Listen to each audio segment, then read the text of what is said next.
السلام علیکم ناظرین، ٹاک شوز پاکستان کے ساتھ میں ہوں بشرا رشید۔ اس وقت ہمارے ساتھ موجود ہیں child protection and welfare bureau کی چیئرپرسن سارہ احمد۔ آئیے ان سے بات کر لیتے ہیں۔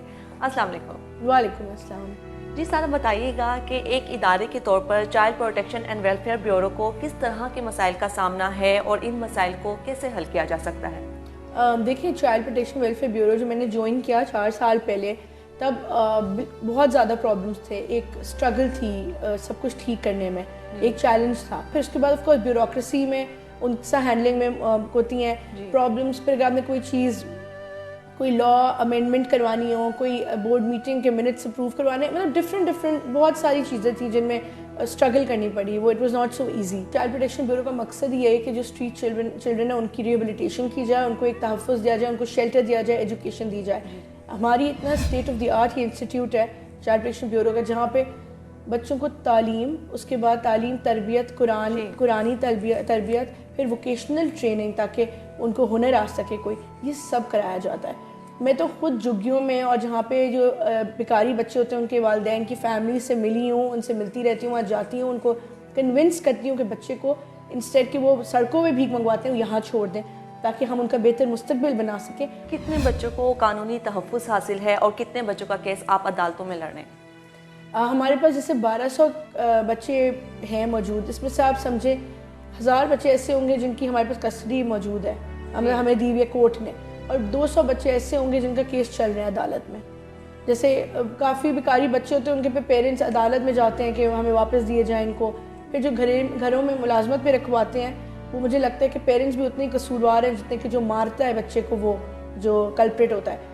ایسے بچوں کو بھی ہم یہیں پہ رکھتے ہیں بیورو میں، کیونکہ اگر ہم والدین کو واپس دیں گے پھر وہ ملازمت پہ رکھوائیں گے۔ تو اس طرح کے کیسز بھی چل رہے ہیں کورٹ میں، وہ والدین کورٹ میں چلے جاتے ہیں کہ بیورو نے بچہ ہمارا رکھا ہوا ہے تو ہمیں واپس چاہیے، بیکاز ان کی تو وہ ذریعہ آمدن ہے نا، مطلب وہ بچہ سورس آف انکم ہے اپنے والدین کے لیے۔ تو اس طرح کے کیسز میں کورٹ کیس چل رہا ہے۔ پھر ایون جو ہے وہ انفنٹس ہوتے ہیں جو ماں باپ چھوڑ جاتے ہیں، ان کے بھی کیسز چل رہے ہوتے ہیں کہ ان کی کسٹڈی بیورو کو دی جائے، یا پھر ان کے کسی نانا دادا کو، ڈفرینٹ کے ماموں آتے ہیں کسٹڈی لینے، ان کے بھی کیسز چل رہے ہوتے ہیں۔ Child protection and welfare bureau نے ایک سال میں کتنے بچوں کو ریسکیو کیا ہے؟ جی، ایک سال میں تقریباً 7000 بچوں کو ریسکیو کیا گیا ہے، جس میں آف کورس چائلڈ بیگرز بھی موجود تھے، جیسے وہ آتے ہیں یہاں پہ ریہیبلیٹیٹ ان کو کیا جاتا ہے، اور پھر جو ہے ان کی جو جج ہے وہ ان کے پیرنٹس سے گارنٹی لے کے اور سب ان کو واپس کر دیتا ہے، یا ان کے ماں باپ کو گرفتار کرواتا ہے، وہ جج کا پریروگیٹو ہے۔ لیکن 7000 بچوں کو ریسکیو کیا گیا ہے۔ 250 بچے اس میں سے تھے چائلڈ ابیوز وکٹمز، جن کیسز میں ہم نے انٹروین کر کے کلپریٹ کو بھی سزا دلائی اور بچے کو اپنی کسٹڈی میں لیا، یہاں پہ وہ پڑھائی کر رہے ہیں یہاں پہ ابھی۔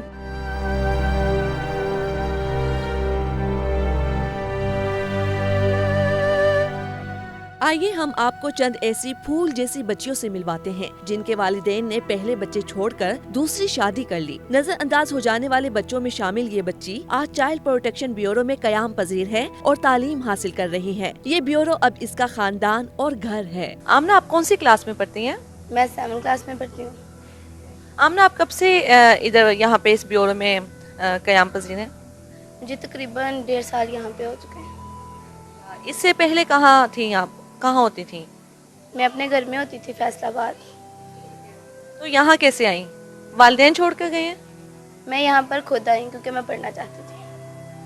تو خود کیسے آ گئیں؟ جان کہ آپ کو پتا تھا کہ میں نے ادھر جانا ہے، اس بیورو میں جانا ہے؟ مجھے اس کا تو نہیں پتا تھا، بس میں یہاں تک آئی لاہور تک، اور مجھے کوئی انکل نے یہاں تک چھوڑ دیا اور میں یہاں پر آ گئی۔ آپ کا دل نہیں دکھا والدین کو چھوڑ کر ادھر آپ اکیلی آ گئیں؟ نہیں، میں پڑھنا چاہتی تھی اور میں پڑھنے کے لیے یہاں تک آ گئی۔ میری ماما نہیں ہے اور میرے پاپا ہیں، اور مجھے بڑی ہو کر کمانڈو بننا ہے تاکہ میں غریب بچوں کی ہیلپ کر سکوں۔ تو کیوں خیال آیا کہ آپ کی والدہ تو نہیں ہے، آپ نے فادر کو چھوڑ کر ادھر آنے کا خیال کیسے آیا دل میں؟ میرے پاپا دوسری شادی کر چکے تھے اور میرے اور بھی بہن بھائی تھے، اس لیے وہ پڑھ رہے تھے اور مجھے لگتا تھا کہ وہ پڑھ جائیں گے اور میں نہیں پڑھ پاؤں گی، اس لیے میری ماما کی خواہش تھی کہ میں کچھ بنوں، اس لیے میں یہاں آ گئی، میں تاکہ پڑھ لکھ کر کچھ بن سکوں۔ السلام علیکم، کیا نام ہے آپ کا؟ وعلیکم السلام، میرا نام ثنا اسلم ہے۔ ثنا، مجھے بتائیے گا کہ آپ کون سی کلاس میں پڑھتی ہیں اور کیا کر رہی ہیں اس وقت؟ میں 2nd ایئر کا ایگزام دی ہیں اور میں جو ہوں جاب کر رہی ہوں شالمار ہاسپٹل میں نرسنگ کا۔ کیسا محسوس کرتی ہیں ادھر اپنے آپ کو؟ ادھر اپنے آپ کو بہت زیادہ محفوظ بھی محسوس کرتے ہیں. اوپر سے یہاں پہ جب میں یہاں آئی تھی نا, میں 2009 میں یہاں آئی تھی, تو میں اپنے گھر والوں سے گم گئی تھی. میں گم کے یہاں آئی تو پھر یہاں سے میں تب سے لے کے اب تک پڑھ رہی ہوں. اور ساتھ ساتھ دوسری چیزوں کو بھی, جیسے یہاں پہ پڑھائی کے علاوہ دوسری کلاسز بھی ہوتی ہیں. نرسنگ کلاس ابھی جو ریسنٹلی ختم ہوئی ہے, اس کے بعد جاب لگی ہے. اس سے پہلے جو ہے VTI اور پارلر کی کلاسز بھی ہو رہی تھیں, یہ سارے بھی ہو رہی ہیں. مطلب کہ بہت ساری چیزیں سکھا رہے ہیں کہ یہاں سے جب جائیں نا ہم تو کچھ بن کر جائیں. تو بس یہی ہے کہ میں یہاں پہ بہت خوش ہوں. میں بہت زیادہ اپرچونیٹیز حاصل ہیں, اور یہاں پہ پڑھنے کا بھی, کھانے پینے کا, ہر چیز کا ہمارا خیال رکھا جاتا ہے. ہم یہاں بہت خوش ہیں, یعنی کہ ایک طرح کا یہ بھی گھر ہی ہے, گھر کی طرح ہی ہمیں رکھا جاتا ہے.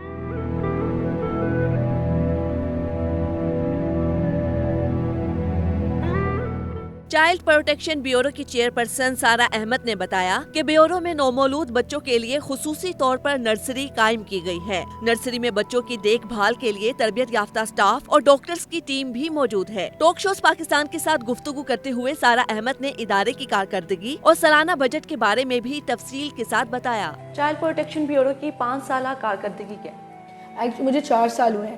یس 4 سالہ کارکردگی یہی ہے کہ بہت زیادہ ریفارمز یہاں پہ آئے اس 4 سال میں. جیسے کافی لوگوں کو بیورو کا پتہ بھی نہیں تھا, اب ان کو پتہ چل گیا. لوگوں کو اعتماد آ گیا بیورو کے اوپر. لوگ بہت زیادہ رپورٹ کرتے ہیں کیسز. کوئی بھی پرابلم ہوتی ہے بچہ ریلیٹڈ, کسی بچے کے ریلیٹڈ, وہ مجھے کانٹیکٹ کرتے ہیں, میری ٹیم کو کانٹیکٹ کرتے رہے. پھر یہاں پہ جس طرح میں نے مینشن کیا, آگاہی کیمپین, وہ اویئرنیس کیمپین جو پہلے نہیں ہو رہی تھی وہ شروع کی گئی ہیں. پھر یہاں پہ فول پروف سسٹم میرا ایک تھا پرائیورٹی, یہاں پہ فول پروف سسٹم آیا جائے. تو بچوں کے سب کمروں میں کیمرے لگائے گئے ہیں جن کی یہاں پہ ایکسیس ہوتی ہے میرے پاس, میرے فون میں, ڈائریکٹر جنرل کے فون میں ہوتی ہے, تاکہ ہم کسی بھی ٹائم دیکھ سکیں کہ کیا ہو رہا ہے, کیونکہ ابیوز کہیں بھی ہو سکتا ہے. تو جسٹ ٹو بی کیئرفل ہم نے یہ قدم اٹھایا. پولیس کی ٹریننگز کروائیں چائلڈ ابیوز پہ, ان کو سینسٹائز کرنے کے لیے, تاکہ کیونکہ پولیس کا ہمارے ساتھ بہت اچھا ورکنگ لائزون ہے اینڈ ہمیں ضرورت پڑتی ہے پولیس کی. تو ان کو پتہ نہیں تھا ہمارے قانون کا, تو ان کی ہم نے ٹریننگز کروائی ہیں. اس کے بعد چائلڈ پروٹیکشن بیورو کا دائرہ کار پورے پنجاب میں پھیلانے کے لیے ہم نے کام شروع ہو گیا ہے. کیبنٹ سے اپروو کروایا اور تمام ADPs کی, تو پھر ہر جگہ ابھی بیورو انڈر کنسٹرکشن ہے تمام 36 ڈسٹرکٹس میں. چائلڈ پروٹیکشن بیورو کا سالانہ بجٹ کتنا ہے؟ چائلڈ پروٹیکشن بیورو کا سالانہ بجٹ تقریباً ہے 25 کروڑ جی, جو بچوں پہ لگتا ہے, جس میں بچوں کو یہ سارے 1200 بچوں کے علاوہ جو 7000 بچوں کو ریسکیو کرنے کا کام, اس میں گاڑی کا فیول, گاڑی ڈرائیور, سب کچھ ملا کے. ایون اف اگر DG خان میں کوئی بچہ ہمیں ملتا ہے تو ایک ہی نرسری ہے لاہور میں, وہاں سے بچے کو ریسکیو کر کے لاتے ہیں, یہاں پہ رکھتے ہیں. ہمارے اسپیشلائز چائلڈ اٹینڈنٹس ہیں, کیونکہ نرسری میں بیبیز ہوتے ہیں تو ان کا خاص خیال رکھا جاتا ہے.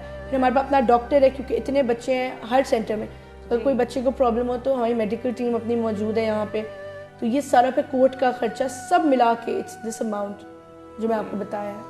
چائلڈ پروٹیکشن بیورو نے گزشتہ چند سالوں کے دوران جبری مشقت کا شکار بچوں کے حوالے سے کیا انتظامات کیے ہیں؟ چائلڈ پروٹیکشن بیورو نے جبری مشقت جو چائلڈ لیبر ہو رہا ہے جی, اس کے حوالے سے اویئرنیس کیمپینز رن کی. پھر جب ایسے بچوں پہ کبھی بھی کوئی تشدد کا واقعہ آیا پیش, جیسے میں آپ کو 200 کیسز بتاؤں, ان میں فوراً انٹروین کر کے پہلے تو پرائیورٹی بچوں کے لے کے آئیں بیورو میں, یہ کیا. اس کے بعد جو ملزم ہوتا ہے اس کے اوپر کیس کیا, خود FIR میں ہم مدعی بنتے ہیں, FIR کرواتے ہیں, پھر کیس کو فالو اپ کرتے ہیں. بیورو چیف منسٹر کی براہ راست نگرانی میں کام کرتا ہے اور یہ ایک بورڈ آف گورننس چلاتا ہے. تو کہا جاتا ہے کہ بچے ملک کا مستقبل ہوتے ہیں, تو یہ انتہائی افسوسناک نہیں کہ گزشتہ 12 سالوں کے دوران اس کا صرف ایک اجلاس بلایا گیا؟ کیا یہ آپ کیا سمجھتی ہیں کہ یہ سابقہ حکومتوں کی نااہلی نہیں؟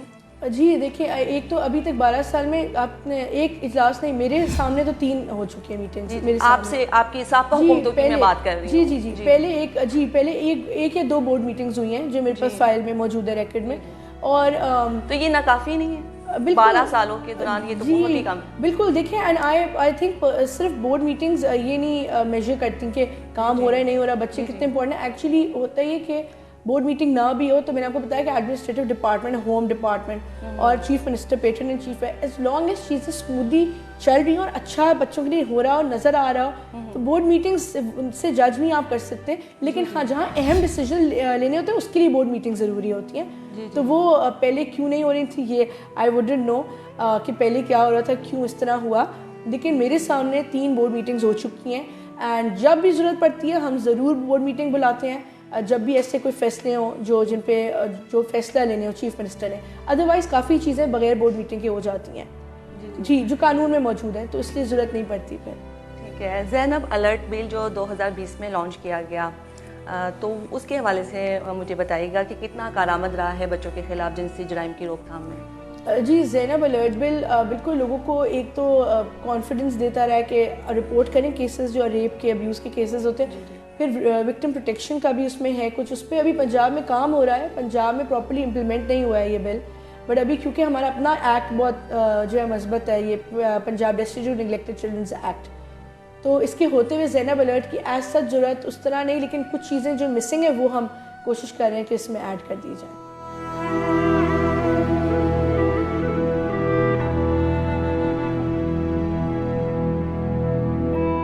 چائلڈ پروٹیکشن بیورو میں ایک ایسا بچہ بھی موجود ہے. جب اس کو نامعلوم والدین نے کچرے کے ڈھیر پر پھینک دیا تو خونخوار جانوروں نے اس بچے کو نوچ کھایا. فہد نامی یہ بچہ جانوروں کے حملے کے بعد زندگی اور موت کی کشمکش میں مبتلا تھا. جب اس کو بیورو میں لایا گیا، ماہر ڈاکٹرز کی ٹیم نے نہ صرف بچے کی جان بچائی بلکہ اس کے چہرے کی فوری سرجری کر کے اس کے زخموں کا علاج کیا. ڈاکٹرز کے مطابق جب یہ بچہ بڑا ہوگا تو اس کی ایک میجر سرجری ہوگی. ناظرین، اس وقت میں کچھ ایسے بچوں کے ساتھ موجود ہوں جو child protection and welfare bureau میں اس وقت موجود ہیں، جن کو ان کے والدین نے لاوارث چھوڑ دیا تھا اور یہاں ان کی تعلیم و تربیت کی جا رہی ہے. اس بچے کی طرف آپ کی توجہ مبذول کروانا چاہوں گی کہ یہ ایک ایسا بچہ ہے جو child protection and welfare bureau کو سڑک پہ اس وقت ملا جب کسی جانور نے اس کے ساتھ کچھ ایسا انسیڈنٹ کر دیا تھا کہ یہ زخمی حالت میں تھا اس وقت، اور اس بچے کی کئی سرجریز ہو چکی ہیں. اس کے بعد ہی اس کی حالت کچھ اس طرح ہوئی ہے. جب یہ سڑک پر ملا تھا اس وقت اس کی حالت بہت زیادہ نازک تھی اور بہت زیادہ یہ شدید زخمی تھا. اب اس کی ایک میجر سرجری ہونی ہے جو اس کے بڑے ہونے کے بعد ہوگی، اب نہیں ہو سکتی. تو میں یہ پیغام دینا چاہوں گی ان ظالم والدین کو کہ جو بچوں کو لاوارث سڑک پر اس طرح چھوڑ دیتے ہیں. ایک 1121 پر ایک کال کرنے کی دیر ہے تو وہاں پر یہ ادارہ پہنچ سکتا ہے اور ایسے بچوں کو پروٹیکٹ بھی کیا جا سکتا ہے. لیکن اگر میں والدین سے گزارش کروں گی کہ اگر کسی کے ساتھ کوئی ایسا مسئلہ ہے تو وہ اپنے بچے کو اس طرح لاوارثوں کی طرح سڑک پر چھوڑنے کی بجائے کہ اس کے ساتھ اس طرح کا انسیڈنٹ ہو جائے، میں سمجھتی ہوں کہ میں پیغام بھی دینا چاہوں گی کہ وہ 1121 پر کال کریں تاکہ child protection and welfare bureau ان کو پروٹیکٹ کر سکے اور وہاں سے آ کر ان بچوں کو لے کر جا سکے.